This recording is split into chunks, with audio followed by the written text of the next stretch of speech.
Hello friends, RP publishing house में आप सभी का स्वागत है। कृष्ण जन्माष्टमी की हार्दिक शुभकामनाएं।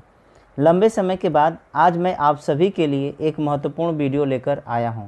कुछ लोगों द्वारा निवेदन किया जा रहा था कि paper number 5 education of children with hearing impairment and management of education setting पर वीडियो बनाया जाए।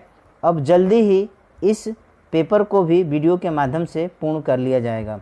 अगर आप हमारे चैनल पर पहली बार विजिट कर रहे हैं तो आप हमारे चैनल को सब्सक्राइब कर लीजिए और बेल आइकन को प्रेस कर लीजिए ताकि हमारे चैनल द्वारा जो भी महत्वपूर्ण वीडियो बनाए जाते हैं आपको समय पर उपलब्ध हो सके और आप उसके बारे में जानकारी प्राप्त कर सकें। मैं आप सभी से एक महत्वपूर्ण जानकारी साझा करना चाहूँगा कि आरपी पब्लिशिंग हाउस द्वारा डिप्लोमा इन हियरिंग इम्पेयरमेंट के जो डिफरेंट सब्जेक्ट्स हैं वो सभी सब्जेक्ट्स पर पुस्तक का प्रकाशन किया गया है। आप उस पुस्तक के माध्यम से डिप्लोमा इन हियरिंग इम्पेयरमेंट के समस्त पेपरों को आप पढ़ सकते हैं। साथ ही साथ कुछ प्रायोगिक जो आपके प्रैक्टिकल फाइल हैं उस पर भी पुस्तक का निर्माण किया गया है। आप उस पुस्तक के माध्यम से प्रायोगिक जो क्षेत्र के कार्य हैं उनको भी आप पूर्ण कर सकते हैं। तो आइए हम देखते हैं श्रवण बाधित बच्चों की शैक्षिक आवश्यकताएं कौन कौन सी होती है। Educational needs of children with hearing impairment. तो सबसे पहला जो नीड्स आपके श्रवण बाधित बच्चों की शैक्षणिक आवश्यकता से संबंधित होती है वो है इंडिविजुअल नीड्स, व्यक्तिगत आवश्यकता। हम जानते हैं कि प्रत्येक व्यक्ति की अपनी कुछ व्यक्तिगत आवश्यकताएं होती हैं और प्रत्येक इंसान यह चाहता है कि वह आरामदेह और संतोषजनक जीवन जिए और शिक्षा व्यक्ति को स्वयं उसकी प्रकृति के बारे में व उसकी योग्यताओं के बारे में अवगत कराती है, जो व्यक्ति को अलग अलग परिस्थितियों के साथ सामंजस्य स्थापित करने में मदद करती है। इसके अलावा शिक्षा कोई भी अपनी समस्या को समाधान करने जैसे शारीरिक भावात्मक ज़रूरतों को भी पूरा करने में आत्मनिर्भर बनाने में मदद करती है। हालांकि जो व्यक्तिगत आवश्यकताएं हैं अलग अलग बालकों के लिए अलग अलग होती हैं और शिक्षा की आवश्यकता की पूर्ति एवं समाज के विकास में यह आपकी मदद करती है। तो इस तरीके से जो एक श्रवण बाधित बालक है उसके लिए जो व्यक्तिगत नीड है वो बहुत ही महत्वपूर्ण एवं आवश्यक है। दूसरा जो आवश्यक है वो है सामाजिक आवश्यकता, सोशल नीड्स। सोशल नीड भी समाज की अपेक्षाओं के अनुरूप व्यक्ति को काम करने के लिए सामाजिक गुणों को हासिल करना पड़ता है, जैसा कि हम लोग ये जानते हैं, और उसको व्यक्तिगत हित के से ऊपर उठकर सोचना पड़ता है ताकि प्रयास प्रत्यक्ष व परोक्ष रूप से समाज के उत्थान में अंतिम रूप से राष्ट्र के विकास के योगदान देने वाली होती है। तो यहाँ पर एक सामाजिक जो आवश्यकताएं हैं वो बहुत ही महत्वपूर्ण है। और इस संदर्भ में एक आपको और भी महत्वपूर्ण जानकारी मैं साझा करना चाहूँगा कि जो रेमंड हैं उन्होंने ये बात कहा था कि एक मनुष्य का सामाजिक जीवन या आप कह सकते हैं कि सामाजिक परिप्रेक्ष्य के बिना उसका जीवन एक कोरे कागज़ के समान होता है। अर्थात हम ये कह सकते हैं कि अगर किसी मनुष्य को अगर हम समाज से बाहर कर दें या समाज में उसको हम स्थापित न करें तो वो अपने जीवन में किसी भी प्रकार की चीज़ों को सीख नहीं पाएगा और उसमें विकास संभव नहीं हो पाएगा। इसलिए किसी भी व्यक्ति के जीवन में विकास के लिए और आवश्यकताओं की पूर्ति के लिए सामाजिक आवश्यकताएं बहुत ही आवश्यक और महत्वपूर्ण है। अगला आपका जो आवश्यकताएं हैं वो है श्रवण बाधित बालक और उनकी आवश्यकताएं। तो इसमें हम देखें कि श्रवण बाधित बालकों के लिए कौन कौन सी और आवश्यकताएं इस प्रकार की होती हैं। और जैसा कि हम जानते हैं कि जो श्रवण बाधित बालक हैं इसे एक अदृश्य विकलांगता या दिव्यांगता के रूप में जाना जाता है, क्योंकि जो श्रवण बाधित बालक हैं उनमें ये जो दिव्यांगता है वो दिखाई नहीं देता है। जब हम उससे वार्तालाप करते हैं, बातचीत करते हैं, तब हमें यह मालूम पड़ पाता है कि यह बालक आपका श्रवण बाधित है। तो इस प्रकार से जो है इनकी विभिन्न प्रकार से की जो है आवश्यकताएं होती हैं, जैसे कि आप कम्युनिकेशन से संबंधित दे सकते हैं, भाषा और वाणिज्य विकास की संबंधित दे सकते हैं, व्यक्तिगत और सामाजिक। तो इस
क्लास हम जैसे सिलाई कढ़ाई, कताई बुनाई, कैंडल मेकिंग और भी बहुत सारे ऐसे आर्ट एंड क्राफ्ट, बहुत सारे ऐसे कौशल्स हैं।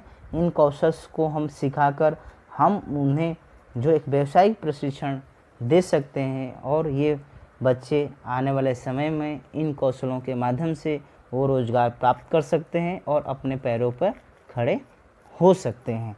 तो कुल मिला के ये जो need for commercial trade training है, एक बच्चे, एक श्रवणबाधित बच्चे को आत्मनिर्भर बनाना, जिससे कि वो भविष्य में वो आत्मनिर्भरता के साथ जो है अपने जीवन को आगे बढ़ा सके। अगला आपका है मुख्य धारा में जोड़ने की आवश्यकता। ये बहुत ही एक महत्वपूर्ण है, क्योंकि जो हमारे श्रवणबाधित बालक होते हैं वो मेन स्ट्रीमिंग में नहीं होते हैं। मेन स्ट्रीमिंग में नहीं होने के कारण बहुत सारी चीज़ें हमने अभी आपको बताया कि जो हमारा सोसाइटी है, जो हमारा फैमिली मेम्बर है, उनके एटीट्यूडनल जो है चेंज हो जाता है। वो इन बच्चों के प्रति एक अलग भाव, एक अलग रवैये का जो है प्रयोग करने लगते हैं, जिससे कि वो समाज के मुख्य धारा से कटने लगते हैं। इसलिए इनको समाज में मुख्य धारा से लाने के लिए हमें इनको आत्मनिर्भर बनाना पड़ेगा। हमें वाणी और भाषा संप्रेषण जैसे कौशल का विकास करना पड़ेगा, तब वो जाकर जो है हमारे समाज में अपने आप को स्थापित कर पाएंगे और समाज के साथ जुड़कर वो हमारे देश के विकास में एक महत्वपूर्ण भूमिका निभा पाएंगे। तो ये बहुत ही एक महत्वपूर्ण पक्ष है कि इस प्रकार के बच्चों को हमें समाज के मुख्य धारा में जोड़ने की आवश्यकता है और हम विभिन्न एक्टिविटीज़ के माध्यम से, विभिन्न क्रियाकलाप के माध्यम से हम इनको समाज के मुख्य धारा से जोड़ सकते हैं। अगला जो आपका आवश्यकता है वो है नीड फॉर असेसमेंट। ये बहुत ही आवश्यक और महत्वपूर्ण है, क्योंकि जब तक हम एक श्रवणबाधित बालक की हम मूल्यांकन नहीं करेंगे तब तक हम ये नहीं जान पाएंगे कि इस बच्चे में किस प्रकार का श्रवण दोष है या किस प्रकार की समस्याएं हैं। कुल मिलाकर हम ये कह सकते हैं कि एक बच्चे की हियरिंग को हमें डायग्नोस करना है। उस डायग्नोस के आधार पर हम उसे एक उचित श्रवण यंत्र देंगे और हम उसके जो भी श्रवण दोष है उसके अनुसार हम उसे हम एकेडमिक प्लानिंग करेंगे। हम क्लासरूम की सीटिंग का मैनेजमेंट करेंगे कि हमें किस स्थान पर उसे बैठाना है और किस प्रकार के हमें उसे एजुकेशन देना है। तो मैं आशा करता हूं कि मेरे द्वारा जो भी वीडियो बनाया गया है आप सभी को अच्छा लगा होगा। इस वीडियो को अपने दोस्त मित्रों के साथ शेयर करें, जिससे कि वो भी आपके जो शैक्षणिक श्रवणबाधित बच्चों की जो शैक्षणिक आवश्यकताएं हैं उनके बारे में वो अवगत हो सके, जानकारी प्राप्त कर सकें और ये जो आपके कंटेंट है ये आने वाले समय में जो भी आपकी परीक्षाएं होंगी उसके लिए बहुत ही, उस परिप्रेक्ष्य से बहुत ही महत्वपूर्ण है। जैसा कि अभी जो आपके एग्जामिनेशन बोर्ड है उसके द्वारा ये बात कही जा रही है कि आप सभी का ऑनलाइन जो वर्चुअल मोड में एग्ज़ाम होगा, तो उस परिप्रेक्ष्य में इस कंटेंट के बारे में जानकारी रखना बहुत ही आवश्यक हो जाता है। तो